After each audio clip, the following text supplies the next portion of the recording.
Você que acompanha a TV Correio da Manhã, começa com a gente aqui mais um programa Na Mira com o Fernando Veloso. E a nossa entrevistada de hoje é uma mulher forte, que traz saúde, que traz luta. Ela é bicampeã brasileira de jiu-jitsu. O nome dela é Lisandra Carini. Lisandra, seja muito bem-vinda aqui ao programa Na Mira com o Fernando Veloso. Ela é especialista em saúde e bem-estar, formada pela UFRJ há mais de 11 anos. É personal trainer há mais de 15 anos, né, com especialidade em área de treinamento de força. Atende o Brasil inteiro aí por consultoria online. E é atualmente professora e colaboradora do projeto Corpo e Mente, que atende pacientes psiquiátricos com intervenção de exercícios terapêuticos. Depois eu vou te perguntar para você explicar para a gente o que é esse projeto Corpo e Mente. Mas antes disso, como é que a Lisandra, né, uma mulher bonita, com cara de dócil, aí o sujeito acha que pode encarar a campeã brasileira de jiu-jitsu. Como é que a Lisandra foi parar no jiu-jitsu? Como é que a Lisandra, né, seguiu essa trilha aí da educação física, do conhecimento, né? Conta um pouquinho da tua história pra gente. Então, primeiramente, obrigada pelo convite de estar aqui, né, com você. E vou contar uma breve história aí da minha vida, né, que foi começar na educação física. Quando eu era pequena, eu não tinha essa vontade, né, de ser professora. Acho que como a maioria das crianças, ela quer ser veterinária, né? Uhum. Gosta muito de bicho, isso, aquilo. E eu e meu primo, o sonho da gente era abrir uma loja, né? Não um pet shop, né? Naquela época não tinha muito esse pet shop que é hoje em dia, né? Mas a gente queria abrir uma loja, né, que pudesse atender. Eu queria ser veterinário, eu seria veterinário, meu primo também seria o veterinário, então a gente trabalharia ali com a maioria cães, né, cães, gatos. Azar dos animais, sorte da gente, então. Né? Que não foi por aí. E depois, mais um pouquinho, né, trilhando esse caminho aí de educação física, eu fui vendo que eu gostava muito de educação física. Educação física era aquele dia que eu não gostava muito de estudar, não. Mas quando tinha educação física, eu acordava, pulava da cama, eu assim, caraca, hoje tem educação física, eu quero e tal, não sei o quê. E eu acho que até os nossos professores têm uma coisa assim muito grande, né, na nossa vida, uma influência muito grande, né, na nossa vida, né? Você teve professores então que te influenciaram a seguir? Totalmente. E meu pai e minha mãe não tinham uma condição assim, muito boa, né? Não tinha uma condição boa, mas razoável, né? E meu sonho era estudar no CEL, no Centro Educacional da Lagoa, né? Ali no Norte Shopping mesmo. A gente morava no Meia na época e eles não tinham condições de pagar o CEL, que era muito caro. E uma amiga minha que tinha ido, né, foi do ensino médio para cá. Então ela tinha ido e ela falou assim, toda sexta-feira, Lisandra, vamos jogar bola lá e tal, não sei o quê. Tem sempre um futebol pra gente jogar. Aí eu falei assim, então tá bom, vambora. Aí eu fui, sexta-feira, sim, outra sim. E eu já estava estudando uma outra escola, que era na época, acho que era o MV1, lá do outro lado do Meia. Aí essa minha aluna, essa minha amiga me chamou, aí eu tava indo, o professor gostou, ele disse assim, pô, Lisandra, você não estuda aqui? Como assim, você não estuda aqui? Quem te chamou? Aí você, foi a Amanda e tal. Aí eu falei assim, você quer quanto para vir estudar aqui? Para você ser federada... Já estava comprando teu passe, já. Por causa do teu desempenho na atividade física. Isso, no futebol, né? Sim. Que antigamente era o futebol, não tinha isso do jiu-jitsu. Aí, tá vendo? Né? Ó. Aí eu fui, aí ele gostou, o nome dele era Fernando também. E aí ele falou assim, se eu arranjar uma bolsa de tanto, você vem pra cá? Aí eu falei assim, pô, tem que conversar com meus pais. Isso você tinha quantos anos? Eu tinha 14 anos, mais ou menos, na época. Novinha, adolescente ali. Mas eu já gostava muito de educação física, né? Sim. Então eu ficava naquele impasse ali entre veterinária, educação física e tal. E aí calhou, deu segundo ano, eu fui pro CEL, federada. Tipo, acho que 50% da bolsa lá pelo CEL. Mas federada jogando futebol? Jogando futebol. Aí terminei lá, fiz pré-vestibular lá também. Aí passei para Na época, esse também foi uma grande crise na minha vida, né? Tipo, eu vou fazer veterinária, vou fazer educação física, gostava de psicologia também. E aí eu falei assim, caraca, o que eu vou fazer?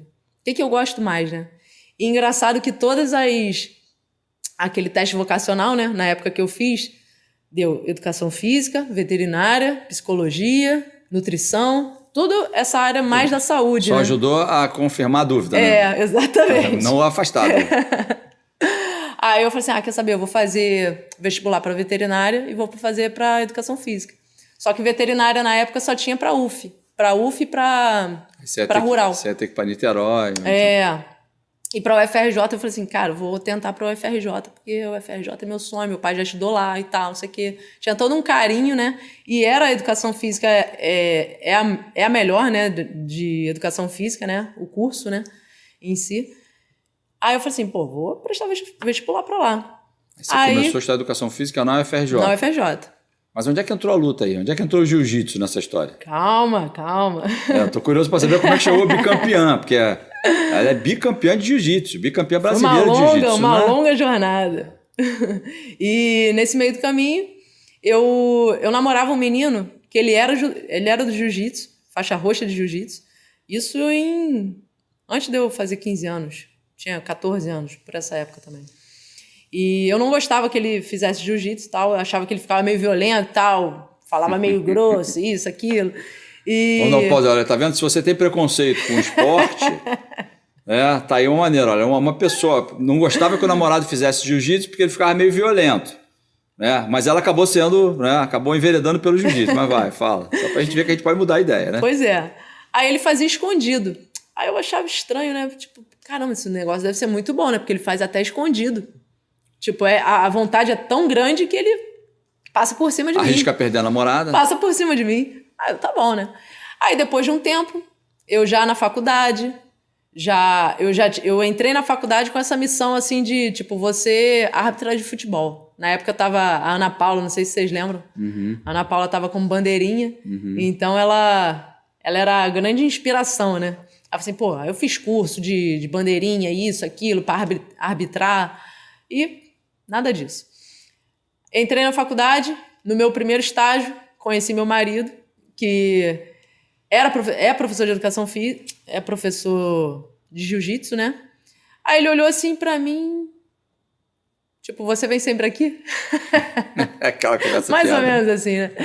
Aí ele era professor de jiu-jitsu, aí eu falei assim, caramba, tenho vontade de aprender. Por conta daquela outra situação. Quer dizer, o ex-namorado estava preparando o campo Exatamente. Pro Marcelo, né? O Marcelo assumir. Aí ele já naquela assim, você tem vontade de fazer jiu-jitsu e tal? Assim, então vamos lá. Aí você, mas eu não tenho kimono. Aí eu arranjo pra você. Já, né? De segundas intenções. Aí ele me arranjou o kimono na primeira aula. Aí, caramba, você leva muito jeito e tal, isso aqui. E pelo jeito ele disse isso porque teve visão mesmo, né? Não tava rasgando seda. Não. Aí você leva muito jeito e é a facilidade, né, que a gente tem. E desde pequeno eu sempre fiz muitos esportes, né? O que contribui muito para essa nossa desenvoltura, tanto de movimento, qualquer esporte, né? Uhum. E aí eu entrei em agosto de 2007. Em novembro, 10 de novembro de 2007, ele falou assim, antes, né, disso. Ele falou assim, você quer competir? Vai ter um campeonato assim, assado. Eu falei, quero. Não sabia nada, regra nenhuma, 0. Aí fui lá, lutei. Foram 2 lutas, né? As 2 lutas eu finalizei e uma delas eu apaguei a menina. Pra você ter ideia, né? Que, tipo, a gente não tem muita noção do que fazer. Eu fiz a técnica que me ensinaram só que eu não sabia, né? A dosagem. O que poderia acontecer, né? E é o que, de fato, pode fazer também, né? Um estrangulamento, você pode apagar a pessoa. Sim. Acorda, né? Sim. Mas dependendo... Tomara, né? Dependendo de quanto tempo você fique desacordado, você pode ter uma lesão. É uma arma branca, né? Então você tem alguma lesão? Né? Não. Pra caramba. O quê? Ao longo da vida ou ao longo do jiu-jitsu, por conta da atividade, por conta do esporte? Então, no jiu-jitsu, dentro do jiu-jitsu, depois que aconteceram minhas 2 cirurgias, né? Foi do ombro e do joelho. A primeira, quando eu entrava numa queda, meu ombro saía do lugar. Só que eu já tinha essa lesão, né? Essa lesão não, é um ligamento meio frouxo, né? Então ele não segura a articulação. Sim. Então ele vai embora, né? No movimento que eu faço. Se eu não fizesse jiu-jitsu, não precisaria operar. Mas o médico falou assim, Lisandra, se você quer voltar a competir em alta performance, do jeito que você competia, você precisa operar. Não pensou nem 2 vezes, né? Opera aí, doutor. Não, eu pensei sim. Tanto é que eu fiz um tratamento mais conservador e tal, mas quando a gente se trata de esporte de alto rendimento, você não dá para você perder muito tempo com isso, né? E esse esporte de alto rendimento, Lisandra, assim, a gente quando vê uma mulher assim, bicampeã e tal, um esporte que, assim, jiu-jitsu é uma coisa, né? O leigo, né? Que está assistindo a gente, assim como eu, que tem pouco conhecimento nessa área, mas assim, é um esporte de homem, né? A gente já vê as mulheres em muitos esportes já e tal. Como é que foi isso? Você enfrentou algum tipo de resistência, né? Ou o pessoal te recebia bem? Principalmente porque você chegou já com alta performance, né? Que você já chegou, você já tinha uma naturalidade, uma facilidade para aprender a técnica por conta da tua tua empatia aí com o esporte. Apesar disso, você teve resistência? Sentiu algum tipo de preconceito? Você acha que o ambiente é machista, não é? Total, né? Total. A gente tem que dizer isso, porque... A maioria é homem, né? Sim, ainda tem o número de mulheres que praticam jiu-jitsu ainda é um número pequeno. Cresceu muito, absurdamente, né? nos campeonatos. Por exemplo, se for avaliar de 2007 para 2022, hoje em dia, uma chave de meninas, que antigamente eram 2, 3 no máximo, hoje em dia tem 10 numa categoria aí de... E você acha que as mulheres não estão ainda, não estão? Porque a mulher, quando a mulher chega, não demora muito, ela começa a tomar conta de tudo, ela domina, né? É assim.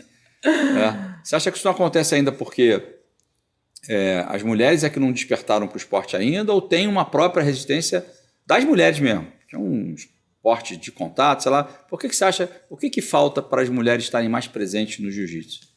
Na tua avaliação? Eu acho que, por exemplo, as premiações, a maior parte delas é mais para os homens.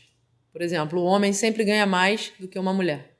Sempre, é o prêmio. Sempre. O prêmio para o homem é maior. Aí tem alguma explicação para a gente entender o porquê disso? Porque Também não sei. Na remuneração, né, salarial já não pode ter essa diferença. Se você trabalha em algum lugar, você tem que ganhar a mesma coisa. Né? Não pode ter diferença por gênero. Né? Por exemplo, se um homem é campeão mundial e está concorrendo ali a 10 mil, né, um cheque de 10 mil, uma mulher vai ganhar ali 5, às vezes 3. Você acha que é porque de repente tem menos audiência ou tem menos público? Tem menos pessoas, talvez. Menos público não, porque é o que dizem que as lutas femininas são bem mais legais, né, de serem vistas. Sim. É uma luta assim mais pra frente, né, que vai mesmo sem dó nem piedade. Sim. A mulher parte pra dentro. Parte pra dentro. O homem não, o homem fica meio melindrado e tal. Entendi. Então é isso aí, ó. Vamos incitar as mulheres. A gente está aqui com uma bicampeã brasileira de jiu-jitsu, olha aí. Né? E ela nem é gigantesca, não. Né? Então, assim, tá o caminho aberto para as mulheres aí. Mas aguenta só um minutinho que a gente vai fazer um comercial e volta rapidinho. Não perde não, a gente vai continuar falando aqui com a Lisandra Carini. Sabe o sonho de vacinar a sua princesinha? Você pode realizar. Vacinar seu craque é um golaço. Vacinar sua futura médica é cuidar da saúde dela. Com a Covid não se brinca, se vacina. Vacine seu filho de 5 a 11 anos. Acesse novaiguaçu.rj.gov.br. Confira os documentos necessários e os postos com a vacina testada e aprovada para crianças. Prefeitura de Nova Iguaçu. Já imaginou melhorar seu estado, sua cidade e a vida de sua família com um aplicativo? Alerge já! Chegou o Legisla Aqui. Tudo sobre seus direitos e um canal para você mandar e apoiar ideias que podem virar leis. Tem uma ideia boa? Sugira. Quer saber se é legal? Consulte. Tem dúvidas ou sugestões? Converse. Curtiu? Baixe o app. Legisla Aqui. É a Alerj mais perto de você. Viu? O comercial foi rapidinho, a gente já voltou aqui com a Lisandra Carini. bicampeã brasileira de jiu-jitsu. Mas vamos falar, você desenvolveu uma especialidade no tratamento de pessoas com lesão, né? Aí você faz um trabalho personalizado para recuperar essas lesões e tal. Fala um pouco para a gente dessa experiência. Como é que funciona isso? Essas lesões que você trata, a maioria delas é pessoas com mais idade, com menos, é em decorrência de postura, de prática esportiva errada. Conta um pouco para a gente dessa tua experiência no tratamento dessas lesões aí, que você faz um trabalho especializado nisso.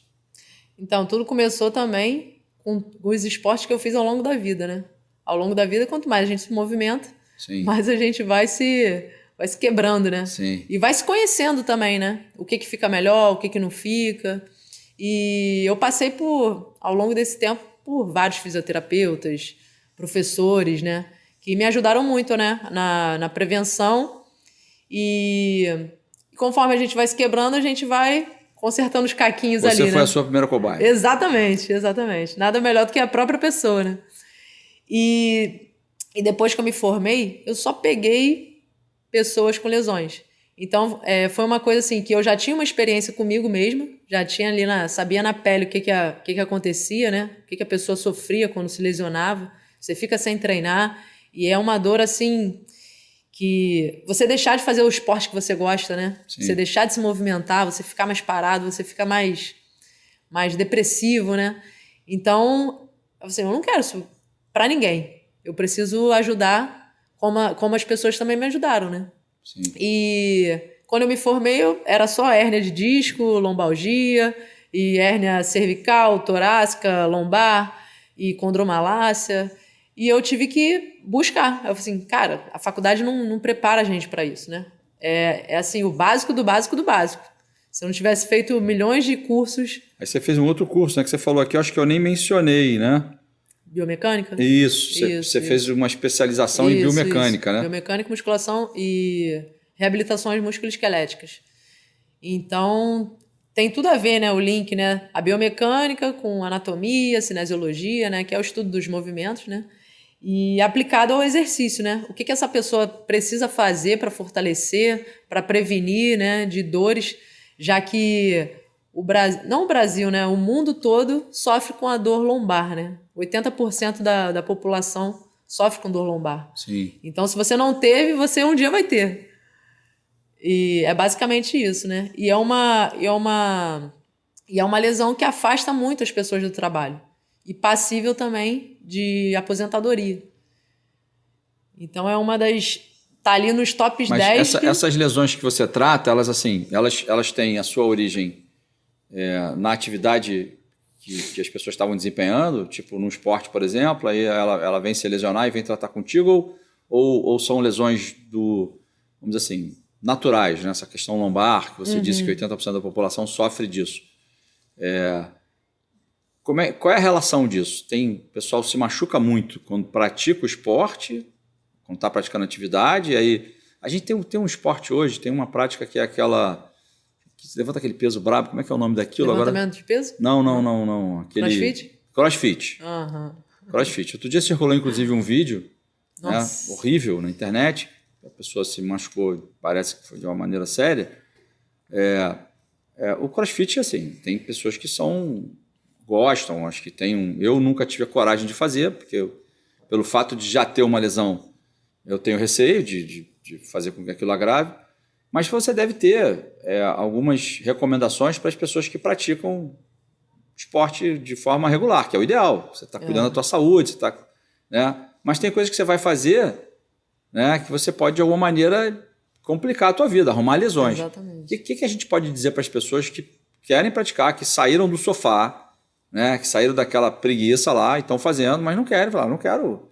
Né, amanhã ou depois, né, estou fazendo aqui. A gente tem que falar de uma maneira diversa, não dá para falar especificamente. Mas qual é a lesão que você vê mais comum assim, nas pessoas que estão praticando esporte? O cara que resolveu correr, né, ou tem muita gente que é ciclista, que anda de bicicleta, aí tem a questão do posicionamento. Se você não fizer lá a regulagem direitinha da altura do banco, e, enfim, do guidão e tal, você acaba ficando com a coluna comprometida. O que a gente poderia dizer, Lisandra, para essas pessoas que estão praticando esporte já, que não são nem aquelas que estão lá precisando se movimentar, fazer alguma coisa, mas que não querem, né? Ou querem tentar minimizar ao máximo a possibilidade de uma lesão. O que a gente pode dizer para elas, assim, de uma maneira geral, genérica? Então, você falou aí mencionou o CrossFit, né? Sim. O CrossFit é um esporte, Sim. né? Que as pessoas, erradamente, elas usam para treinar um outro esporte. Por exemplo, tem gente que faz jiu-jitsu e faz a preparação no CrossFit. Isso, para mim, não existe. Entendi. Tipo, você treinar um esporte para treinar outro esporte. Entendeu? Para ter uma alta performance no outro esporte. Não tem lógica isso. Teria que fazer alguma coisa para ele se preparar para fazer o CrossFit. Não. Tipo, se você faz jiu-jitsu, você tem que se preparar pro jiu-jitsu. Sim. Né? Não através do CrossFit. Não através do CrossFit. Eu não vou fazer um basquete para melhorar meu jiu-jitsu. Eu não vou fazer um vôlei para melhorar meu futevôlei. Seria mais ou menos isso. Não vou usar um esporte para melhorar outro. Então, a musculação, né? A musculação, eu faço preparação física, né? Mas já com um professor especializado em preparação física para atleta de luta. Que é totalmente diferente. Quando você fala com uma pessoa que está usando ali o esporte, está usando os movimentos que a gente faz no esporte para aquilo, né? Então, ele está preparando o teu corpo para... Ele já sabe que parte do teu organismo que vai ser mais sacrificada naquela determinada atividade. Exatamente. Por exemplo, no jiu-jitsu. No jiu-jitsu, se você for preparar alguém para o jiu-jitsu, tem alguém aqui que está ouvindo a gente que está começando a fazer e tal. Que musculatura que eles forçam? Tem alguma musculatura mais... Muito. A gente usa muito quadril no jiu-jitsu, né? E o quadril, quando está muito rígido, ele acaba prendendo a lombar, acaba prejudicando o joelho também. Então, as lesões mais frequentes são joelho, lombar e ombro.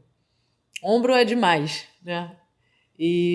Então, você já sabendo disso, você já faz um trabalho preventivo nisso, já fortalece. Fortalece joelho, lombar, ombro. Exatamente. Lógico que existem outras lesões também, como de tornozelo, né? Cervical também tem muita gente que tem hérnia de disco por conta do jiu-jitsu, né?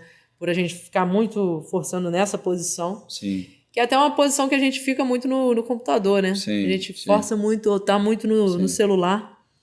Assim, porque a gente tem ouvido muito, né? Já é comum, há anos atrás não era tão comum, mas hoje já é. Se as pessoas sabem que se elas querem ter uma vida saudável, é importante que elas pratiquem uma atividade física. Dentro da limitação de cada um.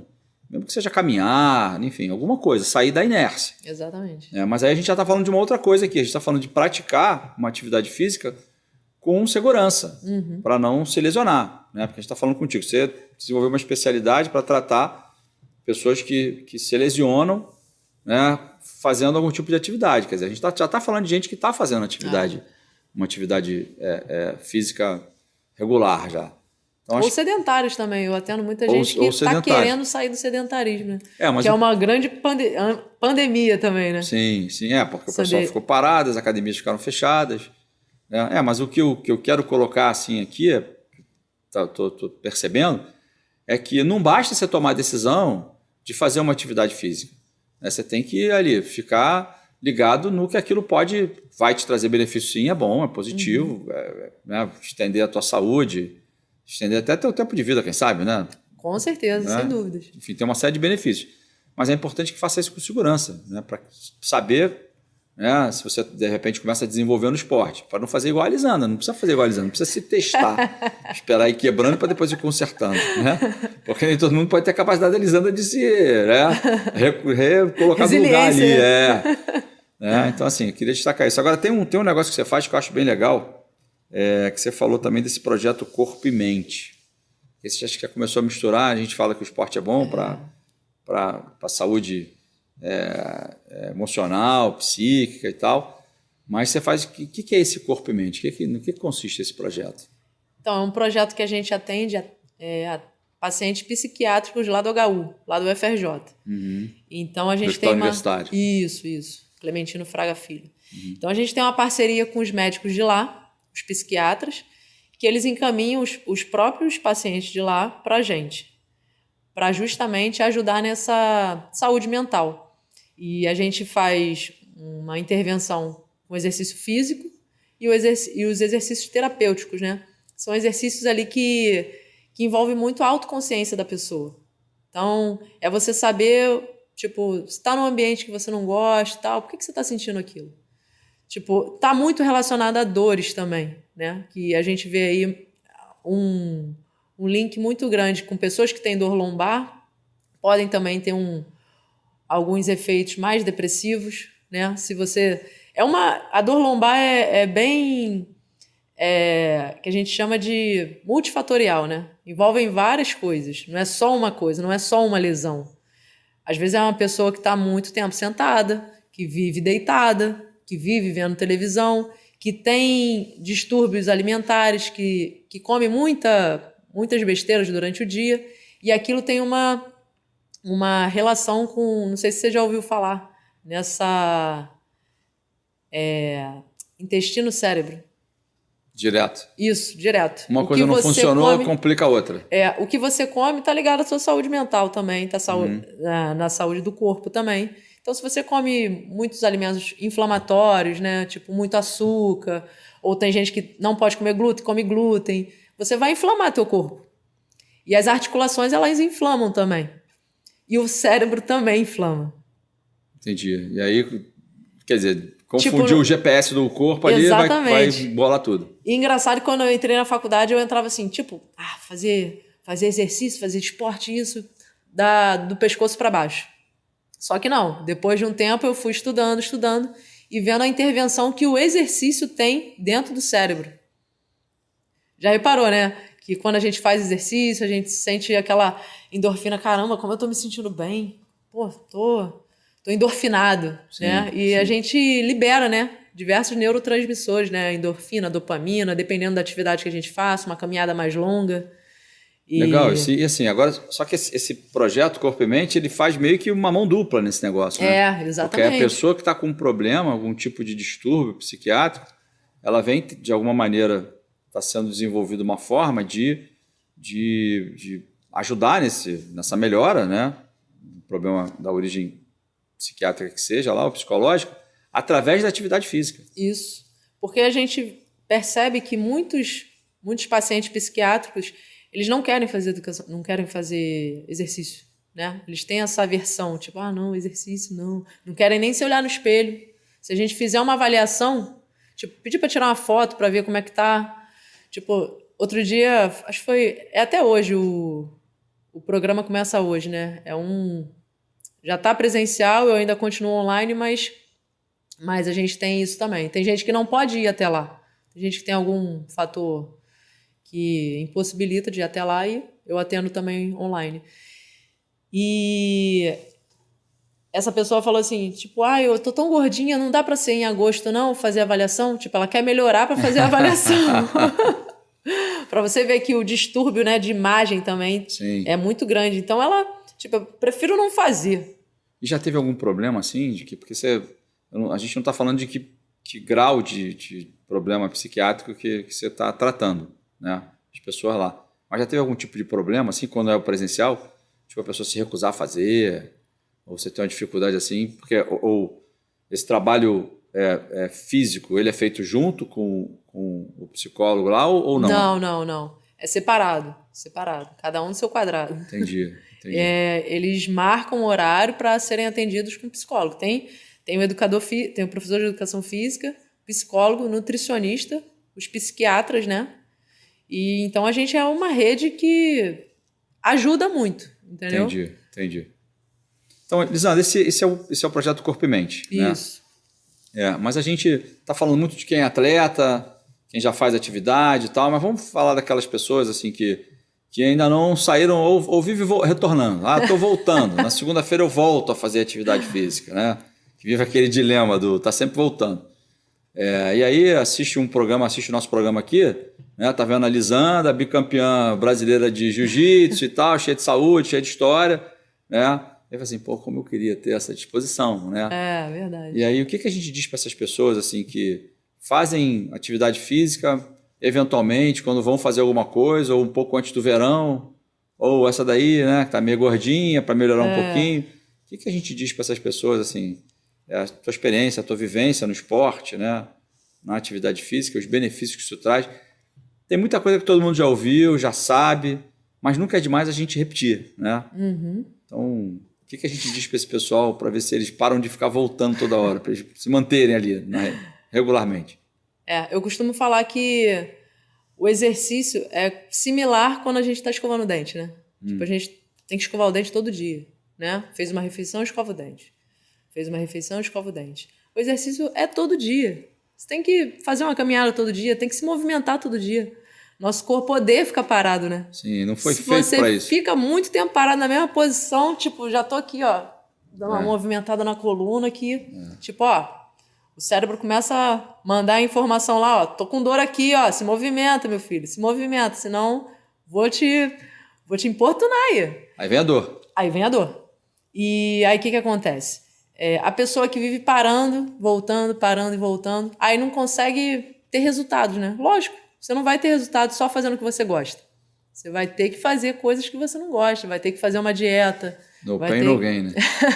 Eu não gosto muito desse slogan, não. Então a gente apaga. No pain, no gain. Porque nem sempre é assim, né? Tem dias que você vai querer, tem dias que você não vai querer, né? Mas a constância é muito importante, né? Para tudo na vida. Se eu não fosse pro jiu-jitsu no dia que eu não tivesse afim, eu não estaria hoje na faixa preta. Sim. Eu não seria bicampeã brasileira. Sim. Então é aquela resiliência, né? E eu falo isso muito para as minhas alunas, né?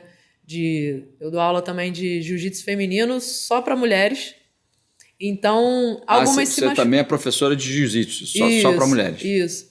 Então, vira e mexe, como o jiu-jitsu é um esporte de contato, e eu não sei o que você vai fazer comigo, tipo, não tem aquela coisa, ele botou a mão aqui, ele vai fazer isso. Não, ele pode fazer outra coisa totalmente diferente. Uhum. E, às vezes, você acaba se machucando. Aí, outro dia, a menina machucou o dedo e tal. Aí eu falei assim, você vai aprender uma das primeiras lições de jiu-jitsu, que é a resiliência, né? Sim. É aquele poder que você tem de voltar ao estado normal. E já que você não pode botar o pé no chão, faz outra coisa. Faz desse limão aí uma limonada. Sim, entendeu? Sim. Vai ler um livro, vai fazer coisas que você não fazia antes, né? Que por conta do trabalho, por conta do treino não vai poder fazer.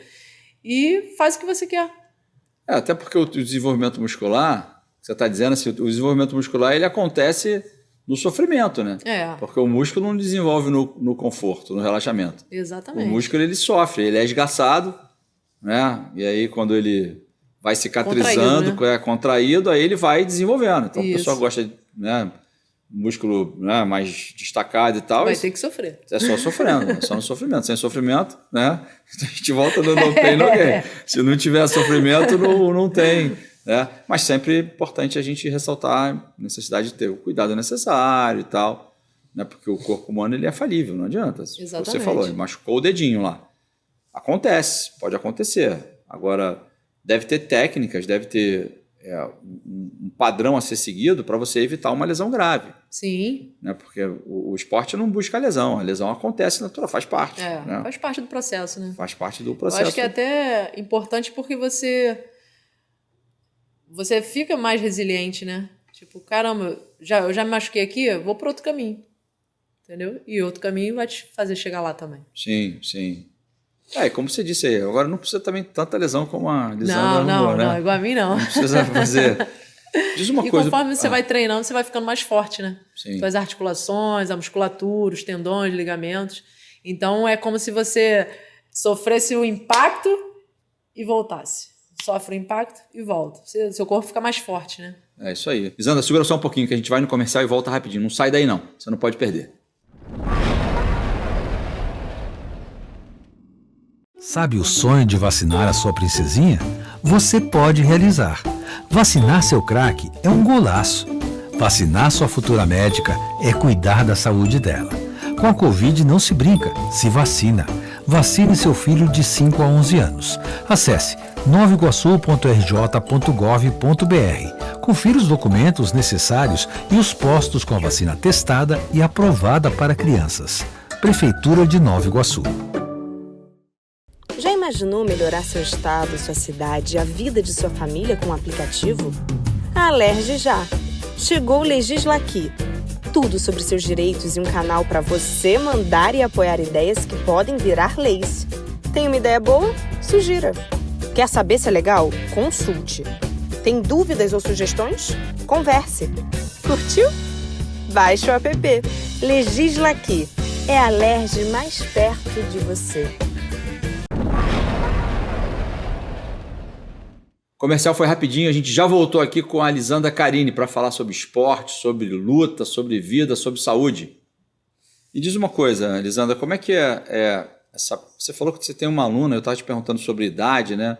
Idade dos teus alunos e tal. Você falou que tem uma aluna de 91 anos, é isso? 91 anos. Aí que legal, tá vendo?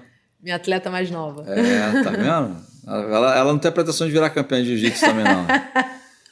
Não. Mas é legal, é bom. Né? Como é que é isso? É mais difícil trabalhar com o pessoal de mais idade? Como é que é o... Eu acho mais fácil. É mais fácil ainda? Eu acho mais fácil, porque não tem muito essa ideia assim, tipo, de estética, né? Às vezes saúde, estão buscando saúde. Estão buscando saúde, estão buscando se movimentar melhor e para viver o resto que falta, né, da vida. Sim. Tipo, porque elas viveram muito mais e estão já no finalzinho da vida, né? Então viver isso com um pouquinho mais de vitalidade, eu acho que... E de autonomia também, né? De você não ter que precisar de alguém para ir no banheiro, de alguém para lavar teu cabelo, de te dar banho, fazer tua comida... Sim. Fazer tudo, né? E isso para os idosos é muito ruim. Quando eles vão perdendo essa autonomia de fazer certas coisas, de ir no mercado, de pegar um ônibus, fazer alguma coisa. Então eles vão ficando cada vez menos ativos, que é ruim também, né? Vão caindo mais, vão perdendo mais massa muscular. Então eles ficam mais depressivos, né? Tanto é que a depressão ela comete muito essa idade, né? Pessoal de uma faixa etária mais avançada. Isso. Então você está dizendo que essa motivação que a gente fica espetando aqui o pessoal que é mais novo, aí fica deixando isso para depois e tal, fica arrumando desculpa para não fazer, numa faixa etária mais avançada não precisa, porque essa motivação naturalmente... há uma necessidade maior, né? Porque senão você começa a perder uma qualidade de vida aí, não só qualidade de vida, mas a tua própria autonomia, né? Exatamente. Como você disse aí, questões que são simples hoje, mas com o tempo a perda natural de massa muscular leva o idoso a essa prisão, né? Acaba sendo uma prisão, porque ele não consegue fazer nada, aí depende de outras pessoas para fazer coisas básicas, e aí isso vai gerando um processo degenerativo, até né, mental, e aí o esporte vem... Você tem muitos alunos com idade, como é que é isso? Tem. E eles fazem presencial, fazem por... Presencial. Presencial. E é como se fosse um bibelô, né? Mas eles não se sentem um bibelô, né? E quanto mais... o treinamento de força faz isso, né? É vitalidade, né? Porque você dá força para uma coisa que, tipo... Se você vira essa minha atleta de 91 anos, e ela faz tudo. Faz tudo. Lógico, sente dores aqui e ali, mas ela faz tudo, entendeu? Ela anda na rua, caminha, sobe escada, um degrau mais ou menos de uns 30 centímetros assim, né? E com 91 anos. Olha aí, tá vendo? Eu imagino que você deva ter que ter um cuidado com ela, porque se você deve fazer coisa inclusive com peso, né? Porque é treinamento de força. Se fizer alguma coisa ali descabida e irresponsável, pode arrumar uma lesão ali, até uma fratura. Isso. Então tem que ter um conhecimento técnico para isso. Então é importante que as pessoas assim busquem alguém que tenha esse conhecimento para não aventurar, porque o risco de alguém com 40 ou com 30 anos se lesionar é um, e com 80 ou 90 já sério, passa a ser outro, e essa lesão pode significar alguma coisa muito séria na vida da pessoa, né? Mas para a gente poder avançar com o treinamento físico, tem outras coisas que contam também, né? Fechar a boca, por exemplo. Ou buscar uma alimentação mais condizente, né? Saudável, mais saudável. Como é que é isso? Como é que funciona isso contigo? Isso te atrapalha muito? As pessoas fazem o treinamento que tem que fazer, mas não conseguem fechar a boca? Como é que é isso? É o mais difícil. Outro dia eu até botei uma enquete, né? Perguntando o que era mais difícil. Manter uma rotina de treinos, uma alimentação mais balanceada, né? Mais saudável, dormir, que hoje em dia é coisa rara, né? E qual era a outra? Não lembro agora. Não chegar atrasado no treino. Talvez. Então a maioria botou... Tipo, alguns falam que a rotina de treinos é bem sacrificante, né? Pra quem não gosta. Pra mim é mole. Sim. Agora, para eu manter uma alimentação mais saudável, para mim o problema não é ser saudável. Eu gosto muito de coisas saudáveis. O meu problema é organização. Tipo, porque eu tenho uma agenda bem bagunçada, né? Em relação aos alunos aí. E atendo presencial, atendo online. Então, buscar um equilíbrio ali da minha alimentação. Às vezes eu fico muito tempo sem comer. E não é bom, né? Sim. É ruim. Inclusive para minha performance no jiu-jitsu, né? Então, quando eu vou competir, eu tento fazer ali tudo bem regrado. Tipo, dormir bem, até um pouquinho mais, né? Mais 7 horas, 8 horas por noite. E que o sono também alimenta, né? É reparador, né? Repara tudo, né? É bom para as articulações, bom para o cérebro, bom para a musculatura, né? Agora vamos falar de uma coisa aqui. Vamos entrar na intimidade da campeã. Como é que é esse negócio de estar casada com um lutador de jiu-jitsu também? Quem é que manda lá, afinal de contas? Porque ele também né, professor também de jiu-jitsu. Como é que fica isso? Quando chega em casa lá, fala, não, lava a louça. Não, lava você. Como é que fica? Se der confusão lá ali. em casa tem uma regra, né? Tem uma regra. Quem faz não lava. Quem faz a comida não lava. Que é combinado não sai caro, né? Mas você tocou num ponto interessante, porque eu sou aluna dele. Né? Fui aluna dele, hoje em dia ele não dá mais aula. Mas no tatame, quem manda é ele. Porque a gente tem a hierarquia, né? Sim, então, o mais velho... Ele é mais antigo, tem a antiguidade aí. Eu sou faixa preta, ele é faixa preta também, mas ele é muito mais antigo que eu. Sim, então, eu tenho que abaixar a cabeça para ele dentro do tatame. Mas ele não abusa dessa hierarquia não, porque senão quando chegar em casa ele... Eu já olho assim, meio com vontade de senão matar. Quando chegar em casa... Mas tem que respeitar, né? E o legal do jiu-jitsu é isso, né? Esses valores, né, de respeito, hierarquia, disciplina, que eu acho que no jiu-jitsu me ajudou muito, né? Em termos de tudo, né? Horário de chegar, horário de sair, horário de comer, horário de dormir, né? Então, quando a gente mantém uma disciplina durante a nossa vida, acho que tudo flui melhor, né? As lutas marciais, de uma certa maneira, trazem essa questão como eixo central, né? Da disciplina, né? Da própria hierarquia, do respeito mesmo, né? Acho que traz isso de positivo e é mais um fator que organiza a vida das pessoas, né? Exatamente. Eu estava conversando com um aluno meu de jiu-jitsu e ele estava falando assim, cara, eu não consigo entender uma pessoa que compra o kimono e vem a 2 aulas e não volta mais. Como é que ela não dá continuidade numa coisa que ela começou? E o quanto é difícil, né? Hoje em dia, né? As pessoas começarem uma coisa e terminar. Começar uma faculdade e terminar. Começar o jiu-jitsu e chegar à faixa preta. Começar uma outra atividade e fluir, né? Naquilo. Você chegou à faixa preta o quê? Em pouco mais de 10 anos, não é isso? Com 11 anos. 11 anos você chegou à faixa preta. Tive essas paradas aí de lesão. Da cirurgia do ombro, do joelho. E dentro disso deram 11 anos. Como é que você faz? Isso são exames de faixa, você vai fazendo exames de faixa ao longo do tempo. Agora são homens que fazem o exame de faixa. Sim. Né? Você falou que é um ambiente que tem naturalmente, porque assim, isso não é um problema do esporte, isso é da sociedade. Então, se está presente na sociedade, vai estar presente em todos os lugares. Né? O bacana é quando a gente vai superando isso e vai evoluindo como sociedade. E assim, né? Todos têm o mesmo direito, né? Quem se esforçar mais vai ser contemplado com o prêmio que tiver lá, seja uma medalha, seja um recurso, seja lá o que for. Então, me causa um certo espanto, né, haver essa diferença. Não deveria haver mais. Né? Me coloco aqui em situação de oposição a professores de jiu-jitsu, quem sou eu para fazer isso, mas no debate, só no argumento. Eu acho que não cabe mais isso nos dias de hoje, né? Com certeza. Então, até porque se uma disputa, se uma luta entre mulheres é até mais dinâmica do que entre homens, não faz nenhum sentido. Então, alô, vamos prestar atenção nesse negócio, né? E vamos deixar essa coisa fluir melhor. Né? A gente está caminhando para o final do programa já, Lisandra, e aí eu quero te deixar à vontade. Né? Eu sei que você deve ter um monte de experiências aí, né? Seja na tua disputa, né? Seja nos campeonatos que você participa, nas medalhas que você ganhou, nos títulos que você ganhou, seja nas aulas que você dá. E aí você já falou que tem uma atleta de 91 anos que treina contigo. Você deve ter outras histórias, né? Marcantes. Fica à vontade para você comentar com a gente aqui. Né? O que você puder falar, não precisa dar o nome de ninguém. Né? A gente já sabe que você é casada com outro professor de jiu-jitsu também. Meu segurança. Com o teu segurança, e para quem conhece ele, o sujeito é grande.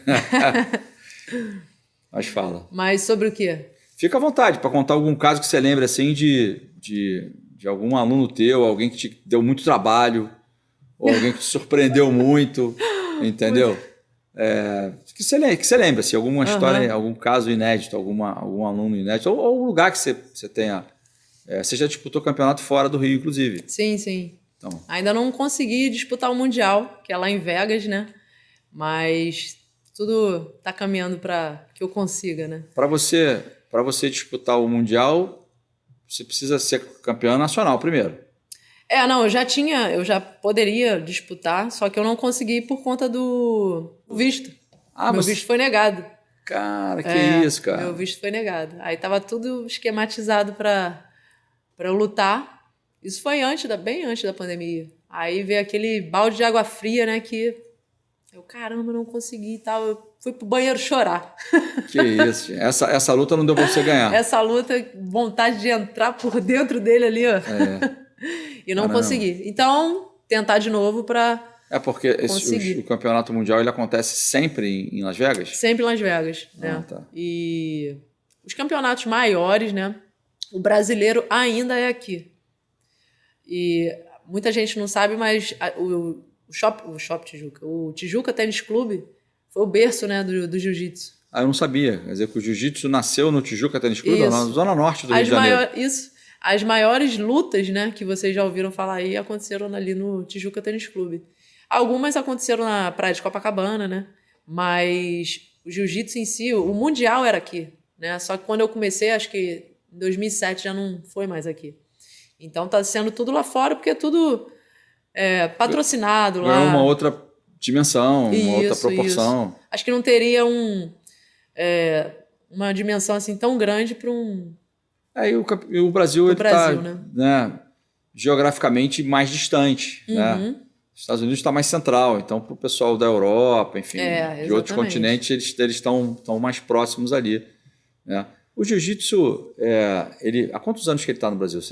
Como é que foi essa história? Como é que o jiu-jitsu veio para o Brasil? Quanto tempo ele está no Brasil? Como é que é a história do... Desde da década de 80. Desde 80? Então não é tão antigo assim, é relativamente recente. Não é tão antigo. Eu lembro que no início havia um certo preconceito, né? Tu tem notícia dessa época? E como é que foi isso? Eu comecei bem depois, né? Mas o que eu ouvia falar, né, até do meu professor falando, que tinha muito essa rixa entre o lutador de jiu-jitsu era o bad boy. Sim, né? Isso mesmo, tinha esse termo aí, bad boy. Tinha a orelha estourada, né? Então era aquele cartão de visita ali, lá, jiu-jiteiro. Vai arranjar confusão. Explica esse negócio da orelha para quem não é do jiu-jitsu, porque precisa ter aquela orelha estourada ou não? Ou aquilo ali é feito intencionalmente para poder ser... Aqui, ó. Olha lá, não tem nada disso. Algumas mulheres até têm a orelha mais estourada, né?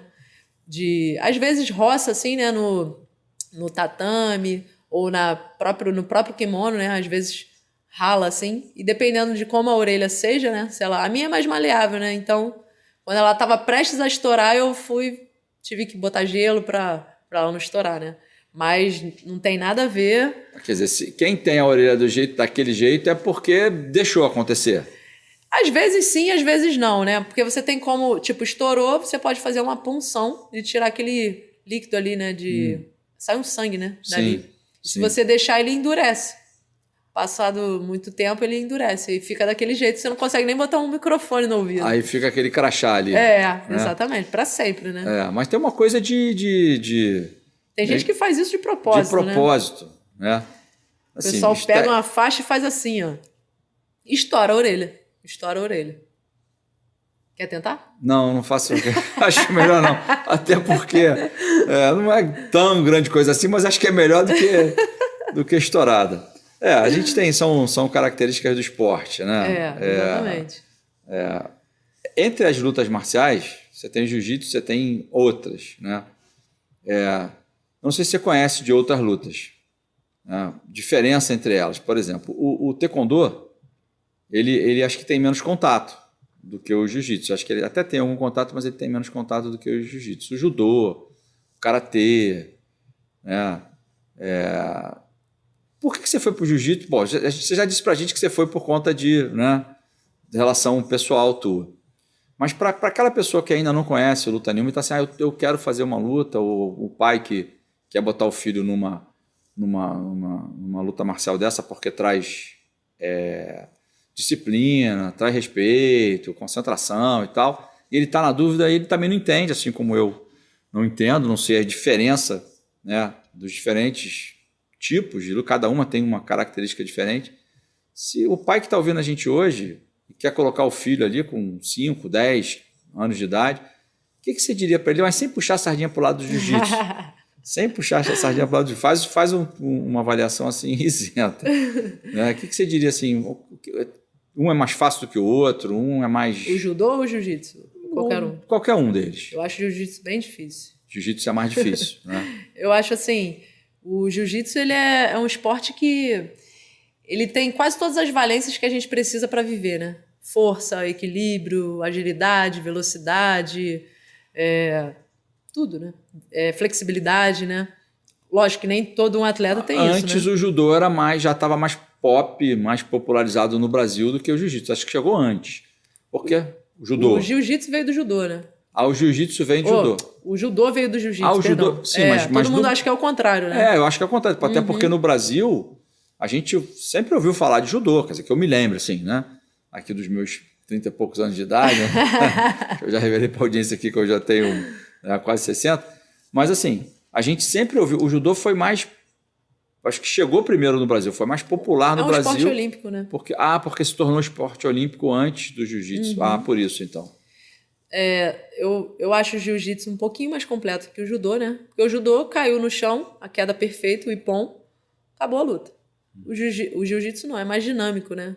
Você pode cair do jeito que for no chão, de coste, de lado, de frente, que continua a luta. Então é uma luta que busca a submissão, busca a finalização, né? Então não para ali. O judô, mesmo que você não consiga a queda perfeita, você se mobilizar, acabou. O jiu-jitsu não, você tem que finalizar ou você tem que ganhar por pontos hoje em dia, né? Explica o que é finalizar.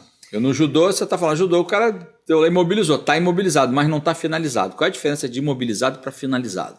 Finalizado é quando a pessoa desiste da luta. Por exemplo, pegou num golpe lá, o jiu-jitsu tem muitos golpes contra a articulação, né? Então, se meu cotovelo vem até aqui, então se eu forçar ele mais um pouquinho, ele quebra. Vai quebrar. Vai quebrar. Então, a pessoa vai dar os 3 tapinhas ali, ó. Entendi. Aí, desistir da luta. Tá finalizado. Você tá finalizado, tá consumado. Na lógica do judô, se ele ficar imobilizado, já tá imobilizado. Tá imobilizado, acho que são 20 segundos, acabou a luta. Entendi. Matei, parou, foi campeão. Entendi. Agora, para aquelas pessoas que acham, que ainda pode ter gente que pense assim, que a luta, que ela de alguma maneira pode transformar o jovem em uma pessoa mais violenta. Ele não ia se você fosse falar outra coisa. A gente pode até comentar depois se você pensou aí. Mas assim, ele não ia se meter numa briga se ele não estivesse fazendo luta. Porque aí ele ia arquivar o caso e ir embora para casa. Para essas pessoas, o que a gente diz, Lisandra? Então, a gente parte do princípio também que a luta, ela dá uma acalmada na pessoa, né? Então é ali que você expõe toda a tua força, só que não existe ninguém que seja invencível, né? E você aprende muito isso durante os treinos, né? Tem sempre alguém que vai te surpreender num golpe ali ou numa posição que você achava que era muito bom, né? Só que na luta, na rua, né, por exemplo, você tem certos valores na luta que você não precisa, né? Você não pode levar para uma pessoa que não faça a arte, né? Mas, por exemplo, você pode usar para se defender. Tipo, uma pessoa veio me atacar, eu vou poder usar essa luta, essa a minha arte. Provavelmente vai se dar bem mal. E essa arte para me defender. Só que isso aí você pode até responder melhor. Até onde eu posso ir? Ela me deu um golpe, eu dou um golpe. Ela me deu outro, eu dou outro. Né? Sim. Mais que funciona mais ou menos assim. Mas eu sou uma arma branca, eu sou capaz de matar uma pessoa. Sim. Então, sem arma, né? Sim. Então, até onde eu posso ir? Né? Agora eu que te pergunto. Na medida que seja necessário, você neutralizar a agressão que estava sendo direcionada a você. Neutralizou a agressão, o difícil é muito fácil a gente dizer isso aqui, né? Dentro do estúdio aqui e tal. Agora, no dia a dia, na prática, com o calor da emoção, né, fica um pouco mais difícil. Por isso que quem faz essa leitura tem que considerar que essa decisão não é tomada no ar-condicionado. Essa decisão é tomada, você imagina uma mulher, vamos imaginar uma situação hipotética aqui, agredida por alguém na rua, ela tenta fazer ali só o que ela deseja fazer para neutralizar, mas por algum motivo aquilo sai um pouco errado, ou até a própria característica física do agressor ali, e aí aquilo acaba acontecendo. Ele apaga, por exemplo, e aí, enfim, acontece alguma coisa excepcional que não é necessariamente um excesso, que pode haver excesso, né? Mas a gente estava falando de tornar as pessoas mais violentas, assim, pelo que eu entendi, não é isso que acontece. Na realidade, você traz a pessoa para ela entender qual é o limite dela e conseguir dominar as suas próprias emoções. E se acontece, né? Por exemplo, alguém brigou na rua, pode ter certeza que essa pessoa vai ser expulsa da academia. Né? Tem isso. Porque não conseguiu conviver ali, não conseguiu... Não é isso que a gente quer, né? A gente quer trazer as pessoas, não afastar as pessoas. Sim. Trazer para uma arte. Quer brigar? Não é briga, é luta. Luta aqui dentro do tatame. Vem pro tatame. Isso, exatamente. Vem aqui com regras. Ou pro dojo, que no taekwondo é dojo, que eu já aprendi. A gente chama também dojo. Também chama dojo? Também chama. Então a gente quer lutar ali com regras, entendeu? Mas sem soco na cara, sem nada disso, entendeu? Mas tem luta que tem soco na cara também. Tem.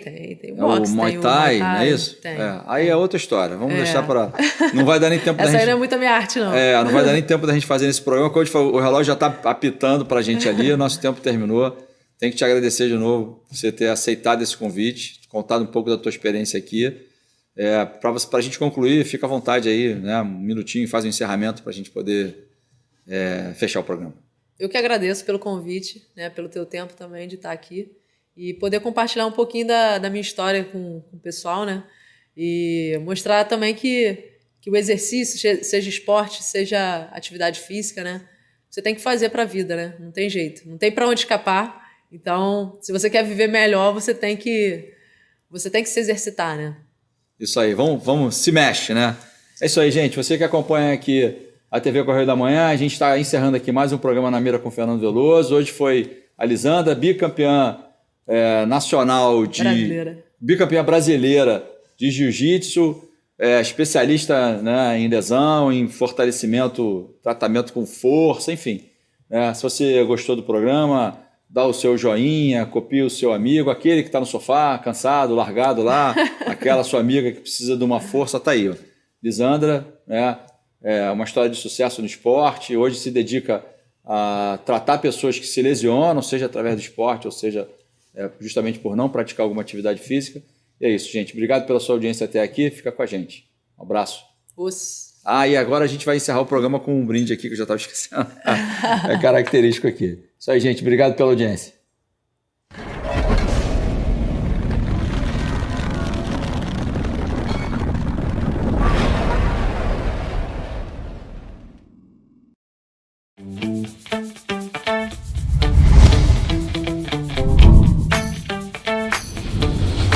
TVC, a TV do Correio da Manhã.